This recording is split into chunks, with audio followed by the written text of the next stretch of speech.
Hey guys, this video is sponsored by e learn market, जो कि एक जबरदस्त प्लेटफॉर्म है स्टॉक मार्केट की जानकारी हासिल करने के लिए। ट्रेडिंग कैसे करते हैं, इन्वेस्टमेंट कैसे होती है, स्टॉक मार्केट होती क्या है, इन सभी सवालों के जवाब मिलेंगे आपको ई-लर्न मार्केट्स पे, जहां आपको बिगिनर लेवल से लेकर एडवांस लेवल तक के सभी फ्री और पेड कोर्स मिल जाएंगे, जो कि सर्टिफाइड है NSE, MCX, NSDEX के द्वारा। ये सभी कोर्सेज एक्सपर्ट्स के द्वारा बनाए गए हैं, जो कि तरह तरह की भाषा में आपके लिए अवेलेबल है। हिंदी, इंग्लिश, मराठी, इन सभी लैंग्वेजेस में आपको ये मिल जाएंगे। इन सभी कोर्सेज को आप देख कैसे सकते हैं, लाइव देख सकते हैं, रिकॉर्डेड फॉर्म में देख सकते हैं, और देखोगे भी कैसे, बड़े आसान तरीके से। इसकी एक मोबाइल एप्लीकेशन है, वो जाके आप डाउनलोड कर सकते हो, जिसपे 4.8 की जबरदस्त रेटिंग है। लाखों लोगों ने इसको ऑलरेडी डाउनलोड किया हुआ है। डिस्क्रिप्शन में आपको लिंक दे दूंगा, आप इनकी मोबाइल एप्लीकेशन डाउनलोड कर सकते हैं। साथ ही साथ यहाँ आपको वेबिनार भी मिलेंगे, जहां पे आपको एक्सपर्ट्स अपने एक्सपीरियंस शेयर करेंगे कि भाई कैसे ट्रेडिंग करनी है, कैसे मुनाफा कमाना है। ये भी फीचर आपको यहाँ पे मिल जाएगा। और इसका एक सबसे जबरदस्त फीचर तो यह है कि 4720 रुपए का एक कोर्स है। अगर आपको स्टॉक मार्केट का कुछ नहीं आता ना, ABCD भी नहीं आती, वो आप सीख लोगे, लेकिन ये 4720 रुपए का कोर्स आपको बिल्कुल फ्री मिल जाएगा। कैसे मिल जाएगा बताता हूं आपको ना, लिंक दे देता हूं मैं डिस्क्रिप्शन के अंदर, आप उस पर क्लिक करना। वहां आपको दोनों ही लैंग्वेज, हिंदी और इंग्लिश में कोर्स मिलेगा। वो कोर्स आपको बहुत ही बेसिक लेवल से बनाया गया है आपको समझाने के लिए। उस कोर्स पे जैसे ही आप क्लिक करोगे तो वहां पे आपको इनरोल करने के लिए कहेगा, रजिस्टर करने के लिए कहेगा। आप नॉर्मली जैसे इनरोल करते हैं, रजिस्टर करते हैं, वहां अपनी डिटेल्स दे देना। अपडेट करने के बाद अपने सारे प्रोफाइल को, लास्ट में आपके पास पेमेंट का ऑप्शन आता है, जहां पे आपको 4720 रुपए पेमेंट का दिखेगा। लेकिन वहीं पर साथ में आपको अवेलेबल ऑफर्स का ऑप्शन आएगा, जहां आप क्लिक करोगे वहां आप ये कूपन कोड डाल देना, जो मैं आपको दे रहा हूं। इस कूपन कोड को आप डाल देंगे तो वो कोर्स की कीमत आपके लिए बिल्कुल 0 रुपए हो जाएगी। और एक बात बता देता हूं, ये कोर्स जो है सर्टिफाइड कोर्स है, जिसकी वैलिडिटी 3 साल की है। और ये कोर्स अगर कल को पेड भी हो जाता है तब भी आपके लिए फ्री ही रहेगा। तो दोस्तों, है ना मजेदार बात, फ्री में आपको कुछ नॉलेज मिल रही है, तो प्लीज ले लो। इन्वेस्टमेंट एक बहुत अच्छी चीज है, आपको स्टॉक मार्केट की नॉलेज होनी चाहिए, तो प्लीज इसको देख लेना। और मेरा रिकमेंडेशन है कि इसकी एप्लीकेशन भी आप डाउनलोड कर लेना।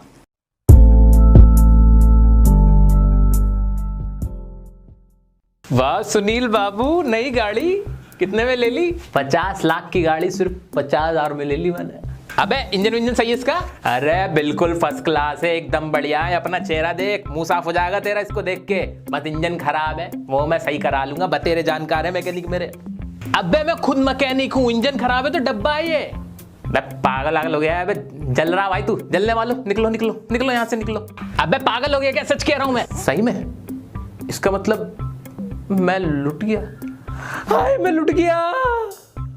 दोस्तों देखा आपने, बिना इंजन के एक गाड़ी बिल्कुल डब्बा होती है। बिल्कुल इसी तरह का हमारा आज का टॉपिक है। जी हाँ, हमारी वर्ब जो होती है वो हमारी इंग्लिश सेंटेंसेस का इंजन होती है। अगर इंजन नहीं है तो पूरा सेंटेंस एकदम गलत है, उसका कोई मीनिंग निकल ही नहीं सकता है। इससे पहले मैं पार्ट्स ऑफ स्पीच की सीरीज में आपको नाउन और प्रोनाउन की वीडियो बना के दे चुका हूं। वो अगर आपने नहीं देखी तो डिस्क्रिप्शन में लिंक देता हूं, वो देख लेना। और आज की वीडियो बहुत अहम होने वाली है दोस्तों, क्योंकि मैं आज आपको इंजन पढ़ाने वाला हूं। असल जो इंग्लिश के सेंटेंसेस बनते हैं, कैसे बनते हैं, वो सब समझ में आएगा। ग्रामर की सारी समझ आपको आ जाएगी। अगर अब तक ग्रामर नहीं समझ में आती थी, आज समझ में आएगी। तो आइए बिना देरी शुरू करते हैं। वर्ब होती क्या है? ये पार्ट्स ऑफ स्पीच का एक पार्ट होती है, जो हम पढ़ के आए थे अभी, नाउन प्रोनाउन, उसी तरह से एक पार्ट है हमारा वर्ब। अब वर्ब की डेफिनेशन क्या है? बचपन से पढ़ते हुए हैं, the words which show the action or state of being are called verb. इसी तरह से हिंदी में जिन शब्दों से किसी काम के करने या होने का पता चले, उसे क्रिया कहते हैं या वर्ब कहते हैं। ये तो थी फॉर्मेलिटी वाली बात, लेकिन मैं आपको ये सब कुछ नहीं पढ़ाने वाला हूं, पहले सुन लो, ठीक है?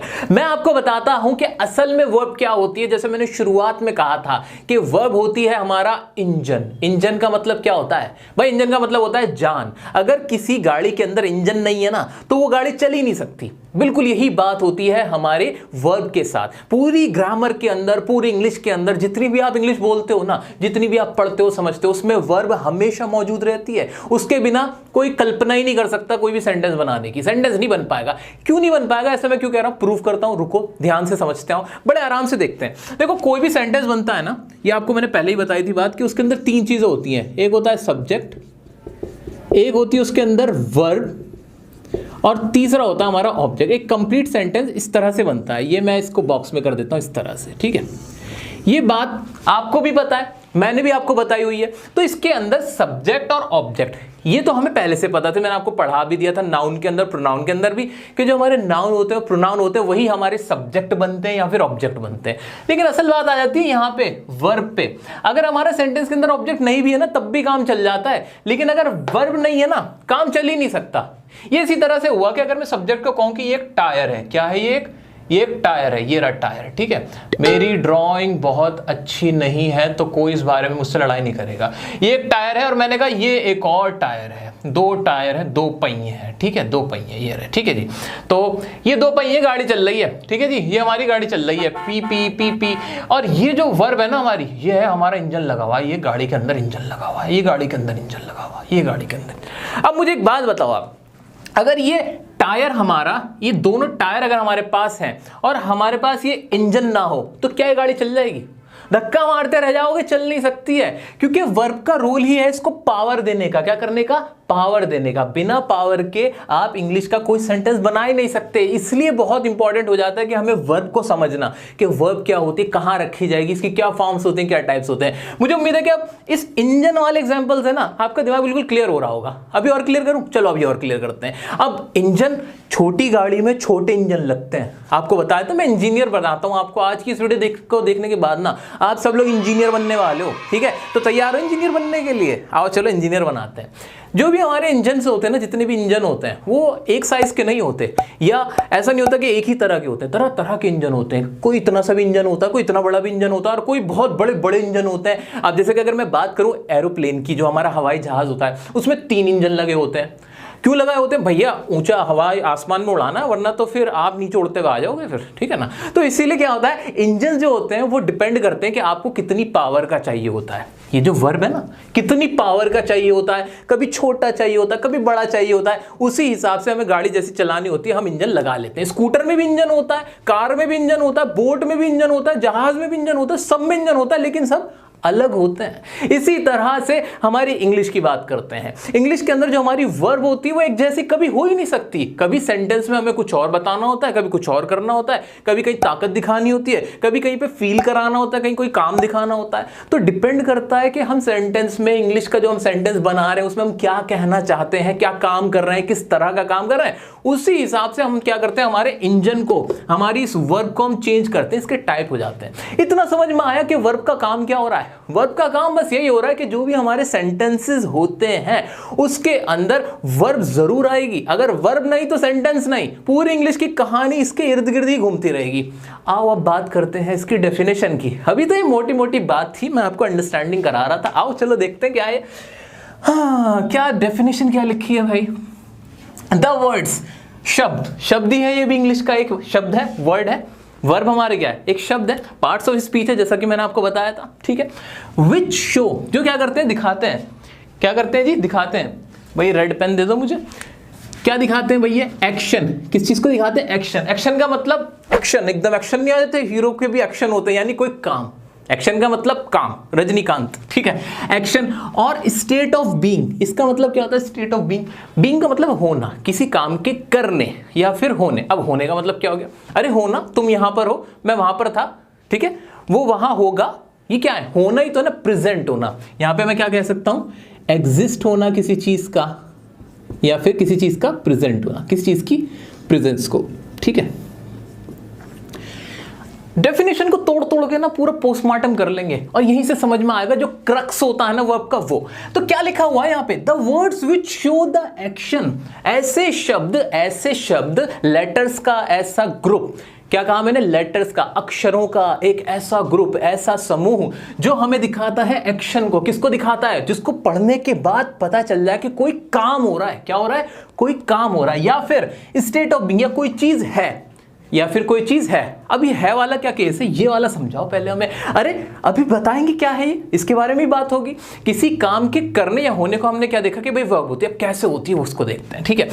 अब हिंदी में भी ये था, जिन शब्दों से किसी काम के करने या होने का पता चलता है उन्हें क्रिया कहते हैं, ठीक है। अब एग्जाम्पल से समझ में आएगा कि ये एग्जिस्ट का मतलब क्या हो रहा था। आओ देखते हैं। जैसे कि स्पीक मतलब बोलना एक काम है। हाँ है, जहां भी आपकी एनर्जी लगती है ना, क्या काम है? जहां भी आपकी एनर्जी लगती है, कोई भी काम, जो भी ऐसा काम है जो एनर्जी लग रही है, किसी भी तरह की एनर्जी, काइनेटिक एनर्जी कह लो या फिर आप पोटेंशियल एनर्जी कह लो, जो भी एनर्जी, भैया आज आप साइंस पढ़ के जाने वाले हो, मैं बता रहा हूं आप लोगों को, क्योंकि ये साइंस वाली चीज हो गई आपके लिए। भैया कोई सी भी एनर्जी जो भी आप पढ़ते हो ना, हर तरह की एनर्जी, कहीं भी किसी भी तरह की एनर्जी अगर लग रही है तो वो हमारी क्या कहला देगी, वर्ब होगी। वो क्या होगा, काम, वर्ब का काम होगा। काम का मतलब मशीन चलाना नहीं है कि आप कोई कारखाने में मशीन चला रहे हो, कोई हथौड़ी पीट रहे हो, वही काम है। काम का मतलब हंसना, हंसना भी एक काम है, रोना ये भी एक काम है, लड़ना भी काम है, पढ़ना भी काम है। जो भी आप एनर्जी लगा रहे हो वो सारे काम होंगे। समझ में आया? कोई भी एक्शन। तो स्पीक हो गया, बोलना। गो मतलब जाना, जाना भी एक काम है भाई, एनर्जी लग रही है। लर्न, याद करना, कोई चीज पढ़ना, ठीक है। एक्सेप्ट करना, स्वीकार कर लेना, इसमें भी एक काम हो रहा है, ये मेंटल काम है, एक्सेप्ट कर लिया मैंने, ठीक है। वॉक, चलना, ये भी काम है। रीड, पढ़ना। टीच, पढ़ाना। प्ले, खेलना। पबजी खेलते हो तुम, cut cut cut cut cut, पूरी दिमाग की एनर्जी लगती है, हाथों की एनर्जी लगती है, ऐसे थोड़ी खेल लिया जाता है पबजी, बहुत मेहनत का काम है भाई। रीड, दोबारा आ गया रीड, ओके चलो इसे काट देते हैं। अंडरस्टैंड करना, समझना, अरे बहुत सारे काम हो गए। अब आप सोचने बैठ जाओगे कि कौन कौन सी क्रिया होती है। हाँ, पूरे दिन हम क्रिया ही करते रहते हैं, सारे ही हमारे काम होते हैं, ठीक है। तो वर्ब का रोल इसलिए इंपॉर्टेंट होता है क्योंकि हम जो भी कर रहे होते हैं, हम काम ही तो कर रहे होते हैं, सारी बातें बता रहे होते हैं, ठीक है। अब ये वाला तो हमें समझ में आ गया कि एक्शन का मतलब क्या है। ये तो हमको बहुत अच्छे से क्लियर है कि भाई एक्शन का मतलब कोई भी मैंने अगर काम किया, उस शब्द को मैं कह दूंगा, उस वर्ड को मैं कह दूंगा कि ये वर्ब थी, क्या थी, ये क्रिया थी। क्लियर हो गया? बिल्कुल क्लियर हो गया। बात आती है स्टेट ऑफ बीइंग की। होने का मतलब क्या हुआ? होने का मतलब यहां से मैंने आपको रेड पेन में लिखा है जानबूझ के। इज का मतलब, आई एम का मतलब और आर का मतलब क्या होता है? होना। इसका मतलब हिंदी क्या निकलती है इसकी? है। एम की क्या निकलती है? हूं। आर की मतलब क्या होती है या फिर हो, ठीक है। अगर मैंने आपसे कहा मैं बीमार हूं, मैं क्या हूं? बीमार हूं। अब ये जो हूं था, हूं ने क्या बताया? बीमार होने को बताया ना कि हूं, यानी ऐसी अवस्था में हूं, ऐसी एग्जिस्टेंस में हूं, सिचुएशन में हूं। इसी तरह से हम आगे अगर बढ़ जाते हैं, है या हो, तुम कहां हो। अब होना भाई, अब तुम्हारी लोकेशन पूछी जा रही है, तो इस तरह के जो होने होते हैं, एग्जिस्टेंस होता है, स्टेट ऑफ बीइंग के भाई किस तरह से बीमार हो, खुश हो, उदास हो, कैसे हो तुम, इस होने को दिखाने के लिए। तुम डॉक्टर हो, अब मैंने आपसे कहा तुम डॉक्टर हो, तुम कैसे हो भाई, आपकी स्टेट क्या है कि आप एक डॉक्टर हो, ठीक है। तो यहां पे काम नहीं हो रहा, इन शब्दों से हमें काम का पता नहीं चलता, हमें यह पता चलता है कि कोई चीज कैसी है, किस अवस्था में है, कैसी सिचुएशन में है।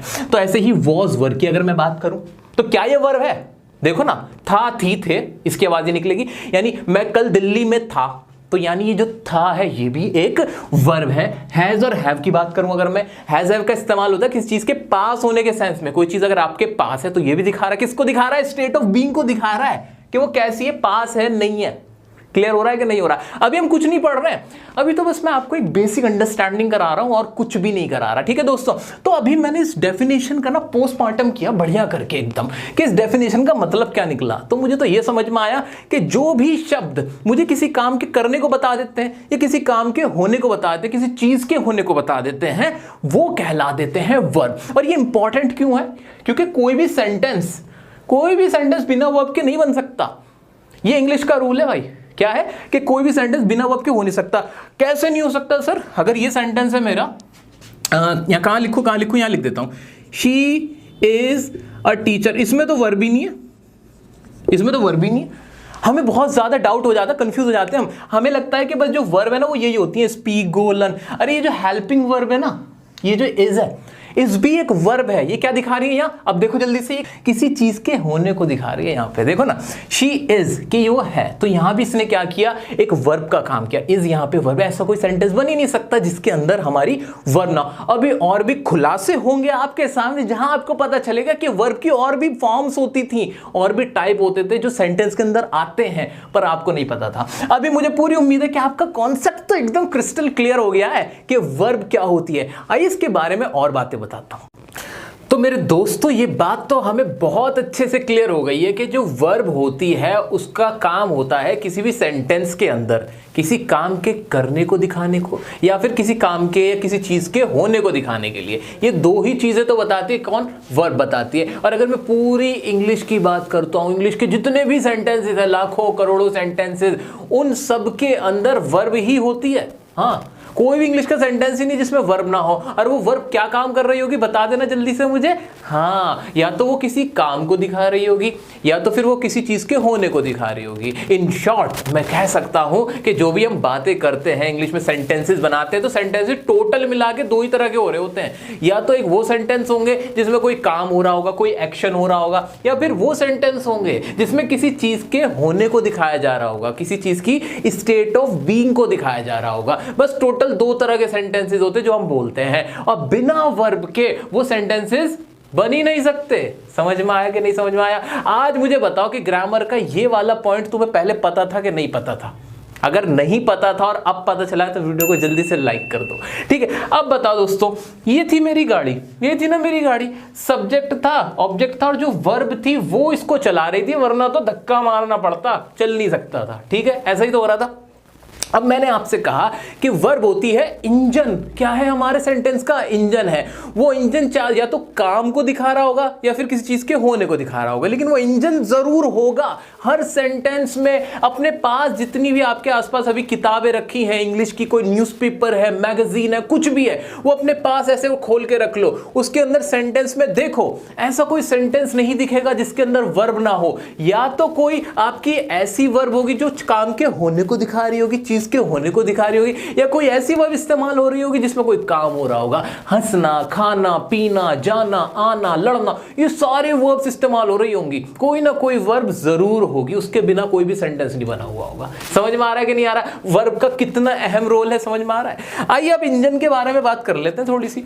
अब ये इंजन है, ये तो मैंने आपको बता दी, लेकिन मैंने आपसे एक बात और कही थी। क्या? कि इंजन सारे बराबर नहीं होंगे।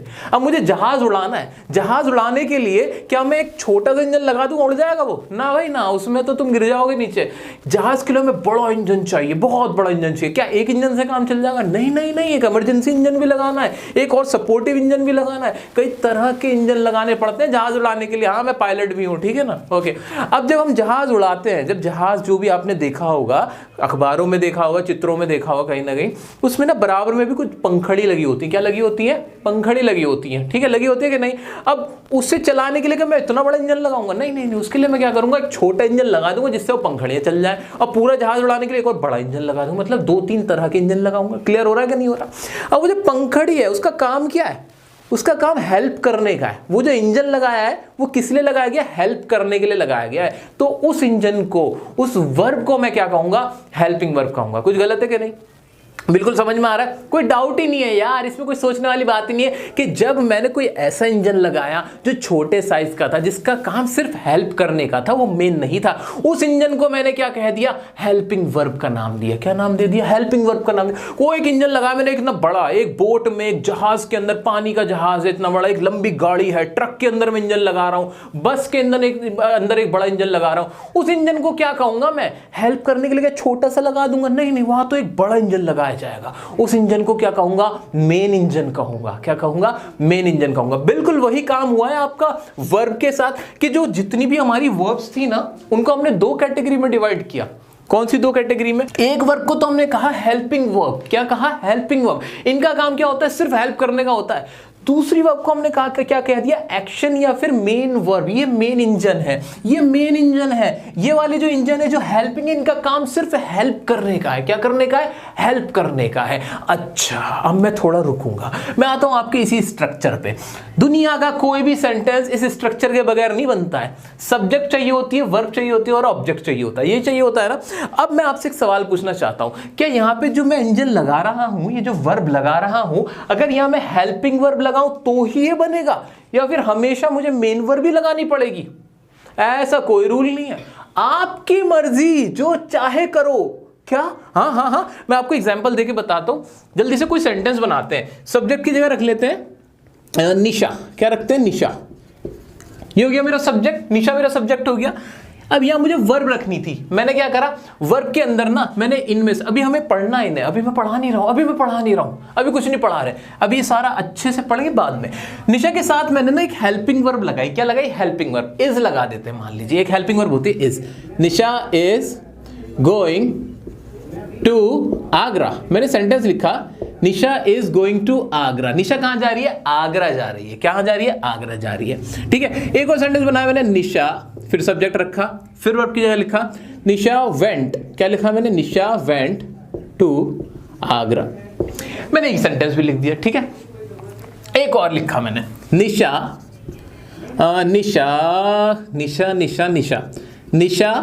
Is in Agra. मैंने ये सेंटेंस बनाया, 3 तरह के सेंटेंस बनाए मैंने, और मैं आपके सारे डाउट क्लियर कर दूंगा इन 3 सेंटेंस से, और कुछ भी नहीं करना है। मैंने आपसे कहा कोई भी सेंटेंस बनाने के लिए 3 चीजें चाहिए, जिसमें वर्ब नाम का इंजन जरूर लगा होना चाहिए। अब उसमें मैंने आपसे कहा कि 2 तरह की वर्ब्स होती हैं, छोटे इंजन है, एक बड़े इंजन है। छोटे इंजन को हमने कहा हेल्पिंग वर्ब का नाम, जिसमें कौन आते हैं, mainly is, am, are, was, were, इतना आपने शायद सुना भी होगा, ये आते हैं। बड़े इंजन में बड़ी वर्ब्स आएंगी, कौन सी, जिसमें काम, एक्शन हो रहा होगा, आने का, जाने का। इतना क्लियर कर लो। अभी इसी बात को दिमाग में रखते हुए मैं इन 3 सेंटेंस को देखता हूं। देखो, पहले सेंटेंस है सब्जेक्ट तो सब में कॉमन है, कोई दिक्कत नहीं थी। सब्जेक्ट में किसी को कोई दिक्कत नहीं होगी, सब्जेक्ट में जो काम करता है वो आ जाता है। तो निशा काम कर रही है। अच्छा जी, यहां पे सेंटेंस है निशा इज, पहले नीचे से शुरुआत करते हैं, निशा इज इन आगरा। अब इसमें आप मुझे बता दो, ये जो इज आया है, क्या ये एक वर्ब है? हाँ है। इंजन तो लगा हुआ है। इंजन कैसा लगा हुआ है? ये छोटा इंजन लगा हुआ है। इसने क्या बताया, निशा आगरा में है। यानी अगर मैं वर्ब की डेफिनेशन देखता हूं कि काम के करने या होने, किसी चीज के होने को बता रही है। भाई निशा आगरा में है, निशा के होने को कौन बता रहा है? इज बता रहा है। क्लियर हो गया? यहां वर्ब ने यहां ये काम कर दिया था, बात खत्म हो गई थी। दूसरा सेंटेंस देखते हैं, निशा वेंट टू आगरा। अब वेंट क्या होता है भाई? वेंट क्या होता है? गो की सेकंड फॉर्म होती है वेंट, यानी ये वर्ब होती है। मोटा मोटा ये याद रखो, ये क्या होती है? ये भी एक वर्ब होती है। लेकिन यहां ये कौन सी वर्ब थी? क्या ये छोटी वर्ब थी और ये हेल्पिंग वर्ब थी? नहीं नहीं नहीं, ये तो मेन वाली थी। अच्छा, इसमें तो यहां हेल्पिंग वर्ब का इस्तेमाल हुआ ही नहीं। हाँ नहीं हुआ, कोई बात नहीं। नेक्स्ट देखते हैं, निशा इज गोइंग टू आगरा। अब ये क्या हो रहा है? यहां तो छोटी वाली भी है, छोटा इंजन भी लगा दिया, बड़ा इंजन भी लगा दिया। ये क्या किया आपने? अरे कुछ भी नहीं किया। जो ये सबसे ऊपर वाला मेरा सेंटेंस है, जिसका मीनिंग निकल रहा है कि निशा आगरा जा रही है, इसमें हमने हवाई जहाज वाला काम किया। यानी एक ही जहाज के अंदर 2-3 इंजन लगाए, हेल्पिंग वर्ब वाला भी इंजन लगा दिया और मेन इंजन भी लगाया, जिसकी मदद से पूरा सेंटेंस उड़ गया। जो दूसरा वाला सेंटेंस था, इसमें हमने सिर्फ और सिर्फ मेन इंजन लगाया, एक वर्ब लगाई, मेन वर्ब लगाई, और किसी की जरूरत ही नहीं थी। जो सबसे नीचे वाला था, वो एक छोटी सी टीवीएस वाली जो विक्की होती है ना, छोटी वाली गाड़ी, उसमें जरूरत नहीं थी। वो एक खिलौना टाइप है, उसमें बड़ा इंजन लगाने की जरूरत नहीं थी। उसमें सिर्फ मुझे इतना बताना था वो चीज है कि नहीं, इसलिए मैंने छोटा इंजन लगाया, सिर्फ हेल्पिंग वर्ब लगाई, मेन वर्ब की जरूरत मुझे थी ही नहीं यहां पे। तो इस तरह से मैंने ये तो समझ लिया कि कोई भी अगर मैं सेंटेंस बनाता हूं, उसमें हेल्पिंग वर्ब का भी इस्तेमाल करके बन जाएगा, अकेली का। हेल्पिंग वर्ब और मेन वर्ब का दोनों का इस्तेमाल भी किया जा सकता है, और सिर्फ मेन वर्ब का भी इस्तेमाल किया जा सकता है। इसका कोई रूल नहीं है, डिपेंड करता है हम कौन सा सेंटेंस बना रहे हैं। इतना क्लियर हो गया कि नहीं हो गया? बिल्कुल क्लियर हो गया ना, अच्छे से। चलो अब एक और बात बताता हूं आपको। अब हम पढ़ते हैं आय की कहानी। अब इतना तो हमने क्लियर कर लिया कि भाई वर्ब का मतलब होता है ऐसे शब्द, ऐसे वर्ड जो काम के करने को बता रहे हैं। सबसे बड़ा सवाल यहीं से शुरू होता है, सबसे बड़ी समस्या यहीं से शुरू होती है। मैंने आपसे सेंटेंस, यहाँ पे बहुत सारे सेंटेंस लिखे थे, उसमें मैंने कहा था जाना, निशा जा रही है। अभी जो जाना है, क्या ये काम है? हाँ है। लेकिन ये काम कौन से वक्त में हो रहा है, ये बता दो मुझे। यहां सबसे बड़ी प्रॉब्लम आई थी दोस्तों, जिसके लिए हमें टेंसेस के रूल की जरूरत पड़ी थी। अगर आपने मेरी टेंसेस की वीडियो नहीं देखी तो जल्दी से देख लो, 2 करोड़ से ज्यादा लोग अब तक उसे देख चुके हैं। उसमें मैंने यही बात समझाई थी, तो अब आप इसको बहुत अच्छे से रिलेट कर पाओगे अगर आपने टेंस की वीडियो देखी हुई है। तो क्या हुआ था, जब हमें वर्ब हमने सीख ली थी, कोई काम हो रहा था, सबसे बड़ी समस्या ये आई कि काम कौन से समय में हुआ है। समय का नहीं पता चल पाता था भाई, जिसकी वजह से इतने सारे रूल्स बनाने पड़े थे, इतनी पहचाने बनानी पड़ी थी। किसकी वजह से बनानी पड़ी थी? वर्ब की वजह से बनानी पड़ी थी कि काम कौन से समय में हो रहा है। और जिसके लिए हमने जो हमारे छोटे इंजन थे ना, इनकी मदद ली थी पहचान करने के लिए, सिर्फ पहचान के लिए। इनका वहां भी क्या काम था? हेल्प करने का। ये छोटे इंजन हमेशा हेल्प ही कर रहे होते हैं, या फिर कहीं साइड में लग के पूरा पूरा सेंटेंस भी बना देते हैं छोटी छोटी जगहों पर उड़ने के लिए। बस बस बस, बड़ा इनका कोई काम नहीं होता है दोस्तों। आइए अब बताता हूं टाइप क्या है। अभी इतना क्लियर हो गया कि जो टेंसेस बने थे क्यों बने थे, टेंसेस के रूल की जरूरत क्यों पड़ी थी। सब्जेक्ट और ऑब्जेक्ट से तो फर्क ही नहीं पड़ता था। जब वर्ब आया, वर्ब ने हमें जरूरत महसूस कराई कि हमें पता चलना चाहिए कि ये जो काम हो रहा है कौन से समय में हुआ है, कितना हुआ है। ये सारी बातें बताने के लिए हमने टेंसेस पढ़ने पड़े थे। और अब आ जाते हैं हम वापस यहीं पे टाइप ऑफ वर्ब पे। इतना तो मोटा मोटा मैंने आपको समझा ही दिया कि जो हमारी वर्ब होती हैं, जितनी भी वर्ब है, जो भी काम हो रहे हैं, जिन भी शब्दों से पता चलता है किसी काम के करने का, किसी चीज के होने का, वो सिर्फ दो तरह के होते हैं। कौन कौन से? एक तो हो गई हेल्पिंग वर्ब और एक हो गई मेन वर्ब। हेल्पिंग वर्ब में भी क्या होती है? Auxiliary verb. ऑक्सिलरी वर्ब का भी मतलब ये होता है कि मदद करने के लिए। कौन कौन सी होती है उसमें भी? मेनली आपकी उसमें होती है आपकी डू, बी और हैव। अब इनका क्या यूज होता है? डू का मतलब होता है करना, वैसे तो मेनली इसका मीनिंग निकलता है करना। ये हमारे टेंसेस में इस्तेमाल होती है, आपने देखा भी होगा। अगर प्रेजेंट टेंस की वीडियो मैंने जो बना रखी है पूरी टेंसेस की, उसमें देखा हो प्रेजेंट इंडेफिनिट में डू का इस्तेमाल होता है। क्यों होता है? मदद करने के लिए। भाई वहां भी छोटा इंजन लगेगा, बड़ा इंजन वहां भी नहीं लग रहा। दूसरे देखते हैं बी, ये इंपॉर्टेंट है, इसको समझ लेते हैं। बी का मतलब होता है होना, लेकिन इसकी फॉर्म्स होती हैं, इसके ना कहने का तरीका अलग होता है। होना कैसे? भाई अगर मैं अभी हूं, अकेला हूं, तो मैं क्या बोलूंगा? है। ठीक है, मैं क्या बोलूंगा? एम, हूं हो जाएगा। ठीक है, कोई अगर सिंगुलर है, एक है, वो बोलेगा है। एक से ज्यादा है, आर है। जैसे कि हम बीमार हैं, हम अयोध्या में हैं, तुम यूपी में हो। इस तरह से अलग अलग फॉर्म होती है ना, है कि होने की भी। वही ये चीज है वॉज और वर। अब इसके लिए मैंने इज़ेमार वॉज वर की आपके लिए एक अलग वीडियो बना रखी है, आप यूट्यूब पे लिख के सर्च कर सकते हो, डिस्क्रिप्शन में लिंक दे दूंगा। इज़ेमार बाय डियर सर, पूरी कंप्लीट उसमें सिखा रखा है। बस इसमें इंपॉर्टेंट है बीन। क्या है इंपॉर्टेंट? बीन। अब ये बीन क्या होता है? भाई बीन का मतलब होता है कोई भी, या तो आप ये कहना चाहते हो कि मैं यहाँ पे जा चुका हूँ, विजिट कर चुका हूँ। जैसे I have been to Delhi, मैं कहा मैं दिल्ली में जा चुका हूँ, कि दिल्ली में घूम चुका हूँ। तो बीन का एक वो इस्तेमाल होता है, और फिर इसका टेंस में इस्तेमाल होता है, परफेक्ट कंटिन्यूअस टेंस में इस्तेमाल होता है। जितने भी परफेक्ट कंटिन्यूअस होते हैं उसमें बीन होता है। तो ज्यादा इनकी इस्तेमाल नहीं है, बस मेनली क्या इस्तेमाल है? छोटे इंजन है, मैंने आपको बताया किसी चीज के होने को दिखाते हैं। डिटेल में मैंने आपके लिए वीडियो बना रखी है, वो देख सकते हो। यहाँ दोबारा रिपीट में करना नहीं चाह रहा। ठीक है, आगे बढ़ सकते हैं, आगे बढ़ते हैं। एक होता है हमारा हैव, ये भी हमारी क्या है? ऑक्सिलरी वर्ब है, हेल्पिंग वर्ब है। अब हैव का इस्तेमाल कोई भी चीज पास होने के सेंस में, जब आपके पास कोई चीज आपको दिखाना हो, ये चीज मेरे पास है। अच्छा, हैव का भी इस्तेमाल मैंने वहां बता रखा है उसी वीडियो के अंदर, जिसमें मैंने ये वाले सिखा रखे हैं।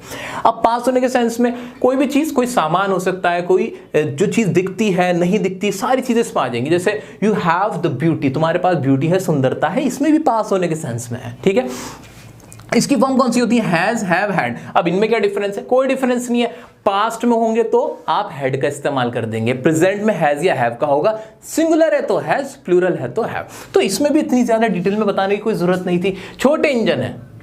दोस्तों अब होगा खुलासा। मैंने आपसे कहा था ना, मैं आपके सामने एक बहुत बड़ा खुलासा करने वाला हूं, अब करता हूं वो खुलासा। जी आपने सुना होगा मॉडल वर्ब का नाम। मॉडल क्या होते हैं? मॉडल्स आप सर मॉडल, जिसे आप मॉडल पढ़ते हो, मॉडल नहीं होता भाई, वो मॉडल होता है। ठीक है, मॉडल वर्ब क्या होती है? ये भी हमारी हेल्पिंग वर्ब ही होती है। क्या क्या क्या हेल्पिंग वर्ब होती है? मॉडल, हाँ भाई, मॉडल भी वर्ब ही होते हैं, जो अंडर किसके आते हैं? हेल्पिंग वर्ब के ही अंडर आते हैं। इनका काम क्या होता है? इनका काम भी हेल्प करने का होता है। ये भी किसी एक्शन को नहीं दिखा रहे होते, काम को नहीं दिखा रहे होते, ये भी किसी चीज के होने को ही दिखा रहे होते हैं। क्योंकि मोटी मोटी बात तो आपको क्लियर हो गई ना, कि जितनी भी हमारी हेल्पिंग वर्ब है उनका काम किसी चीज के होने को दिखाने को है। फॉर एग्जांपल, भाई मैं बीमार हूं, तुम अच्छे हो, निशा दिल्ली में है, वो बाजार में है, उसके पास पैसे हैं, मतलब होने को दिखाने को है, कहीं कोई काम नहीं हो रहा होता। काम के लिए तो मेन वर्ब इस्तेमाल हो रही होती है। तो हेल्पिंग वर्ब का इस्तेमाल किसी चीज के होने को दिखा रहा होता है, या फिर ये इनके साथ सपोर्ट कर रही होती है। जो टेंस के हमने रूल पढ़े थे, मैंने आपको सबसे ऊपर वाला एग्जांपल दिया था कि नहीं दिया था, कि जहाज के अंदर 3 इंजन लगा दिए थे, तो वो होता है। तो अब मॉडल वर्ब क्या? मॉडल वर्ब भी हेल्प कर रही होती है। हाँ सोचो, मॉडल वर्ब अगर आपने नहीं पढ़ी तो पहले बताया, तो मैंने इसके लिए आपके लिए इस टॉपिक पे वीडियो बना रखे हैं, डिस्क्रिप्शन में उसका भी लिंक दे दूंगा। Otherwise models by dear sir ऐसे लिख के सर्च कर लेना। मॉडल्स में क्या हो रहा होता है? उसमें भी तो कहीं ना कहीं आप अपनी ताकत दिखा रहे होते हो, अपना डिटर्मिनेशन दिखा रहे होते हो, अपनी ऑब्लिगेशंस दिखा रहे होते हो, यानी फीलिंग्स दिखा रहे होते हो, जो आप महसूस कर रहे होते हो। वहां कोई एक्शन नहीं हो रहा होता उसके अंदर भी। मानते हो कि नहीं मानते? बिल्कुल। इसीलिए जो मॉडल वर्ब भी हमारी किस में आती है? हमारी ये ऑक्सिलरी में ही आती है, हेल्पिंग वर्ब में ही आती है। मानते हो कि नहीं मानते? समझ में आया कि नहीं? अब कैन, में, शुड, वुड सब कुछ पढ़ा रखा है आपके लिए, मैंने वीडियोस बना रखी है, उसमें पढ़ लेना क्या होती है मॉडल वर्ब। इतना मुझे मोटा मोटा क्लियर हो चुका है अब कि भाई वर्ब क्या होती है? जो काम के करने या होने को बताएं, उनके टाइप क्या होते हैं, दो तरह के, एक तो हो गए हमारे हेल्पिंग वर्ब और एक हो गई हमारी एक्शन वर्ब। और हेल्पिंग वर्ब में भी कौन कौन से आते हैं, एक तो जो हम बचपन से पढ़ते आ रहे थे, is am are was were, has have had, और हमारे क्या डू आ गया हमारा, मॉडल वर्ब आ गए हमारे कैन मे माइट कुड, ये सब आ गया। क्लियर हो गया कि नहीं हो गया, बिल्कुल क्लियर है कि नहीं। एग्जाम्पल्स भी करेंगे, उसको भी अच्छे से समझेंगे। उससे पहले देख लेते हैं कि हमारी ये एक्शन वर्ब क्या होती है। एक्शन वर्ब तो सारी ही होती है जहां कोई काम हो रहा होता है। अब बताता हूं एक ट्रिक, ध्यान से सुनो, कानों को बिल्कुल खोल लो, आंखों को बिल्कुल खोल लो। एक ट्रिक बताता हूं, कोई शब्द वर्ब है कि नहीं उसकी पहचान सुनो। हिंदी में कैसे करोगे, रटने वाली बात है, शुरुआत में रख लेना, जिंदगी भर मत रटना, पहले कह रहा हूं। शुरू में अगर दिक्कत आ रही है तो सुन लेना।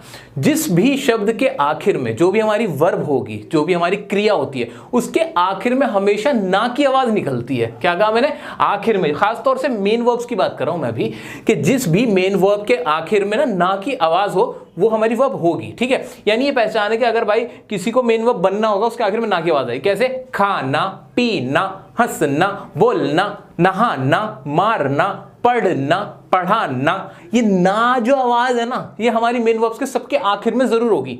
यहां से पकड़ लेना कि वो क्या है, वो हो ना हो एक मेन वर्ब होगी। अगर ना नहीं आ रही ना उसकी आवाज, तो वो वर्ब नहीं, याद रखना पहले। ठीक है, तो वर्ब होने के लिए, मेन वर्ब होने के लिए, एक्शन वर्ब होने के लिए जरूरी है कि उस शब्द के आखिर में ना की आवाज जरूर आए। क्लियर हो गया कि नहीं। तो मेन वर्ब क्लियर हो गई, पहचान तो मैंने तुम्हें बताई दी। अब इसके भी टाइप होते हैं, कोई बड़ी चीज नहीं, ये भी बहुत आसान सा है। क्या, दो टाइप होते हैं यार, ट्रांजिटिव और इंट्रांजिटिव। इतना मजेदार टॉपिक है, मुझे बड़ा मजा आ रहा है आपको एक दोस्त की तरह समझाते हुए। भाई दो टाइप होते हैं, ट्रांजिटिव और इंट्रांजिटिव। अभी ट्रांजिटिव क्या होते हैं, इंट्रांजिटिव क्या होते हैं, ये सिखाता हूं बड़े आराम से। अभी मुझे पूरी उम्मीद है थोड़ा सा हम एक बार रिवीजन कर लेते हैं। हमने क्या क्या पढ़ा भाई, हमने वर्ब देखे, वर्ब का काम देखा कि भाई सेंटेंस के अंदर वर्ब की पोजीशन क्या रहती है, टाइप कैसे कैसे होते हैं, ये देखे। हेल्पिंग वर्ब होती है, मेन वर्ब होती है। हेल्पिंग वर्ब से भी सेंटेंस बन जाते हैं, मेन वर्ब से भी सेंटेंस बन जाते हैं, दोनों को मिलाकर भी सेंटेंस बन जाते हैं। फिर हमने देखा हेल्पिंग वर्ब में कौन कौन से कवर होते हैं। फिर हमने देखा कि मॉडल वर्ब भी हेल्पिंग वर्ब में कवर होते हैं। फिर हमने देखा कि भाई मेन वर्ब होती हैं वो क्या होती हैं, उनकी हमने पहचान देख ली और उनके टाइप देखे अभी के अभी। एक और इंपॉर्टेंट बात बताता चलता हूं कि जो हमारी हेल्पिंग वर्ब है ना, उसमें कुछ खासियत है। जैसे कि डू है ना, डू की एक खासियत यह है कि एक हेल्पिंग वर्ब भी है और एक मेन वर्ब भी है। जी हाँ, डू का हिंदी में मतलब निकलता है करना, तो ये मेन वर्ब की तरह भी इस्तेमाल हो जाता है। तो याद रखना, इसमें कोई बड़ी चीज नहीं है कि डू का इस्तेमाल और ऐसे ही हैव का इस्तेमाल कोई चीज पीने के सेंस में, खाने के सेंस में या कंज्यूम करने के सेंस में भी हो जाता है। तो याद रखना कि डू और हैव हमारे मेन वर्ब की तरह भी इस्तेमाल हो जाते हैं। एग्जाम्पल में, सेंटेंस में आपको मैं बीच बीच में समझा दूंगा, उसमें कोई बड़ी चीज नहीं है। अभी जो मेन बातें थी, मुझे पूरी उम्मीद है कि आपको समझ में आ चुकी है। आइए अब आगे बढ़ते हैं। अब ये ट्रांजिटिव और इंट्रांजिटिव वर्ब्स क्या होती हैं? अरे कुछ भी नहीं होती, बहुत आसान है। आपको मैंने ये तो बता दिया था कि मेन वर्ब्स क्या होती हैं, बड़े वाले इंजन होते हैं जिसमें कुछ काम हो रहा होता है। ये बात बहुत अच्छे से क्लियर है हमें कि जिन वर्ब्स से, जिन शब्दों से हमें किसी काम का पता चले, किसी भी तरह का काम, ये तो क्लियर हो गया ना, बिल्कुल क्लियर अच्छे से। ठीक है, तो अब जब वो काम हो रहा होता है, जो वो वर्ब होती है, अगर वो सेंटेंस के अंदर हम इस तरह से रख दें, किसी भी वाक्य के अंदर, किसी भी बात में मैं इस तरह से बोल रहा हूं जहां मुझे किसी ऑब्जेक्ट की जरूरत पड़ेगी ही पड़ेगी, यानी मैं कुछ ऐसी बात बोल रहा हूं जो किसी और पे अप्लाई होगी। फॉर एग्जाम्पल, भाई मैंने मारा, अबे भाई किसको मारा, मैंने किसको मारा, मारने के लिए मेरे को किसी की जरूरत पड़ेगी ना। अरे एक बात बताओ, तुम शादी होती है, कभी दूल्हा अकेला शादी कर सकता है? नहीं। अरे भाई यही है बस। हाँ, जब हम कोई काम, शादी वाला काम अकेले नहीं कर सकते, उसके लिए एक दूल्हा चाहिए होता है, एक दुल्हन चाहिए होती है, एक लड़का लड़की चाहिए होता है, तभी शादी हो सकती है। ऐसी वर्ब्स को हम कह देते हैं हमारी ट्रांजिटिव वर्ब्स, यानी सेंटेंस के अंदर उन वर्ब्स को जरूरत पड़ती है किसी ऑब्जेक्ट की जिसके ऊपर वो काम करें। क्या, जो काम कर रहे हैं ना, जो काम हो रहा है वो किसी और के ऊपर होना जरूरी है, उसका भी नाम पता चले, उस चीज के बारे में भी पता चले, तब सेंटेंस का कंप्लीट मीनिंग पता चलेगा। फॉर एग्जाम्पल देख लेते हैं, ऐसी वर्ब्स जिन्हें ऑब्जेक्ट की जरूरत होती है सेंटेंस का कंप्लीट मीनिंग बताने के लिए। यहां इंपॉर्टेंट पार्ट है कंप्लीट मीनिंग। जब तक कंप्लीट मीनिंग नहीं पता चलेगा अगर इसमें हमने ऑब्जेक्ट नहीं लगाया। फॉर एग्जांपल, राधा लव्स, यहां पे पहले तो मुझे बताओ सब्जेक्ट क्या ऑब्जेक्ट क्या, जल्दी जल्दी बताओ। राधा मेरा सब्जेक्ट हो गया जिसके बारे में बात की जा रही है, जो काम कर रहा है, ठीक है, राधा मेरा सब्जेक्ट हो गया।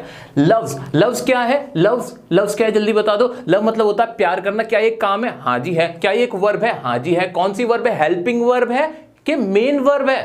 अरे बहुत आसान है भाई, क्या है ये एक मेन वर्ब है। अब राधा प्यार करती है, क्या बात समझ में आ गई? नहीं भाई, किससे प्यार करती है? भाई अपने कुत्ते से प्यार करती है, आइसक्रीम से प्यार करती है, किससे प्यार करती है कुछ बताओगे तो, कुछ तो बताओगे। यहां पे हमें एक ऑब्जेक्ट की जरूरत पड़ेगी ही पड़ेगी, तभी ये सेंटेंस कंप्लीट होगा। तो लव जो है मेरा, यहां पे लव एक कैसी वर्ब है मेरी, यहां पे लव मेरी एक ट्रांजिटिव वर्ब है। हिंदी में भी इसको क्या बोलते हैं, सकर्मक, जो कर्म के साथ हो यानी ऑब्जेक्ट के साथ हो। बहुत सिंपल है कि नहीं, मजा आ रहा है कि नहीं। यहां लिखना पड़ेगा मुझे राधा लव्स आइसक्रीम, एग्जाम्पल के तौर पे लिख रहा हूं मैं, आप कुछ भी लिख दो, गधा घोड़ा कुछ भी लिख दो। राधा लव्स हर फादर, लेकिन हमें जरूरत पड़ेगी, ऑब्जेक्ट चाहिए भाई, तभी कंप्लीट पता चलेगा हमें, सेंटेंस का मीनिंग तब निकल के आएगा, वरना तो मीनिंग कुछ है नहीं। नेक्स्ट देख लो ना, आई कॉट। आई क्या मेरा यहाँ पे सब्जेक्ट है कि नहीं, है कि नहीं। कॉट का मतलब क्या होता है, ये हमारी सेकंड फॉर्म होती है कैच की। कैच मतलब पकड़ना। क्या ये एक वर्ब है, हाँ है। कौन सी वर्ब है, मेन वर्ब है। अब मुझे बताओ क्या पकड़ा, मैंने पकड़ा, क्या पकड़ा, चील पकड़ ली, कबूतर पकड़ लिया, क्या पकड़ा भाई, बॉल पकड़ी। क्या, जब तक ऑब्जेक्ट नहीं बताओगे इस वर्ब से हमें मीनिंग समझ में नहीं आएगा, इसीलिए हम इसे कहते हैं ट्रांजिटिव वर्ब, यानी सकर्मक क्रिया जो कर्म के साथ हो। अब यहां मैं कुछ भी लिख सकता हूं, आई कॉट द बॉल। क्रिकेट के अंदर हम ये तो करते हैं, ये मैं आपको एग्जांपल के लिए लिख रहा हूं, द बॉल, आप कुछ भी लगा सकते हो। यहां पे हमें एक ऑब्जेक्ट जरूर चाहिए, तभी हमें इसका मीनिंग समझ में आएगा। नेक्स्ट देखते हैं, लता सेंट। लता ने भेज दिया। भाई क्या भेज दिया लता ने, भेजना एक वर्ब थी, हाँ थी। मेन वर्ब थी, हाँ मेन वर्ब है लता, एक काम हो रहा है, ठीक है। लेकिन लता ने क्या भेजा वो भी तो बताओ। लता सेंड द मैसेज, ये क्या भेजा, गिफ्ट भेज दिया, कोई लेटर भेज दिया, जो भी भेजा भाई बताओ, तब तक हमें नहीं समझ में आएगा कि सेंड का मीनिंग क्या था। यहां पे सेंट का मीनिंग ही निकल के तब आएगा जब आप इसके साथ ऑब्जेक्ट लगाओगे। ये सब क्या है यहां पे, ये सब ऑब्जेक्ट हैं। क्लियर है। द बॉयज कैरी, बॉयज हैं, कैरी करते हैं, पकड़ते हैं, लेके जाते हैं। क्या कैरी करते हैं, तो यहां भी हमें जरूरत थी। The boys carry water, bottles, कुछ भी सामान आ सकता है, लेकिन यहां आएगा जरूर, ऑब्जेक्ट चाहिए था। तो मैं कह सकता हूं कि ये जो लव हो गया ना, ये जो कॉट हो गया, सेंट हो गया, कैरी हो गया, ये सारी वर्ब्स कैसी वर्ब्स हैं मेरी, ये हमारी ट्रांजिटिव वर्ब्स हैं। क्या इसकी कोई लिस्ट है, नहीं नहीं नहीं नहीं, ऐसी कोई खास लिस्ट नहीं है। आपको बस सेंस से समझना पड़ेगा कि आप रटोगे कि एक लिस्ट तैयार की जाएगी, वहां हम रटेंगे, क्योंकि इसका कोई फायदा नहीं रटने का। ये सिर्फ और सिर्फ आपका कॉमन सेंस है भाई। जहां पे हमें सेंटेंस का मीनिंग नहीं समझ में आए, वर्ब को देख के वो हमारी हो जाएंगी, हमारी कौन सी वर्ब हो जाएंगी, वो ट्रांजिटिव, क्योंकि उन्हें ऑब्जेक्ट की जरूरत पड़ेगी। जहां ऑब्जेक्ट नहीं है लेकिन मतलब समझ में आ गया, पूरा कंप्लीट हो गया, वो कौन सी हो जाएंगी, सोचो सोचो, दिमाग पे जोर डालो। अरे कितने समझदार हो आप, बिल्कुल सही कहा आपने, वो होंगी हमारी इंट्रांजिटिव वर्ब्स। उन्हें जरूरत नहीं है भाई, वो अकेले काम कर लेते हैं, वो अकेले खुश रह लेते हैं, वो अकेले मीनिंग बता देते हैं। लिखा हुआ भी है मैंने, जिन्हें ऑब्जेक्ट की जरूरत ही नहीं होती, ऐसी भी वर्ब्स होती हैं। कैसे देखते हैं, दे जंप, वो कूद गए, बस ठीक है ना, बात खत्म, वो उछले कूदे, बस बात हो गई। ऐसे द थीफ रन, जो चोर था भाग गया। अब क्या उसको जरूरत है किसी ऑब्जेक्ट की, नहीं भाई, चोर था भाग गया। अब चाह के भी कितनी कोशिश कर ले इसके साथ ऑब्जेक्ट लगाने की, नहीं लगने वाला ना। कंप्लीट मीनिंग हमें समझ में आ गया कि चोर भाग गया, ठीक है। शी सैंग, अब उसने क्या किया, गाना गाया, बात खत्म, मतलब उसने गाया। कोई भी गाने को कहते हैं ना, हाँ भाई उसने गाया, बस इतनी बात हुई थी।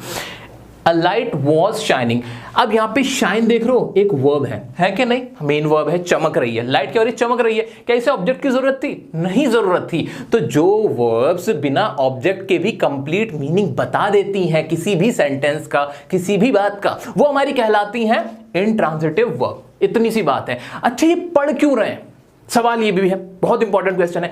हम ट्रांजिटिव और इंट्रांजिटिव वर्ब्स पढ़ क्यों रहे हैं, ध्यान से सुनो, आंख नाक कान खोल के। भाई हम ये इसलिए पढ़ रहे हैं कि जब हम वॉइस पढ़ते हैं ना, एक्टिव वॉइस, पैसिव वॉइस, मैंने आपके लिए वो वीडियो बना रखी है, फुल फ्लेज वीडियो, वहां देखना।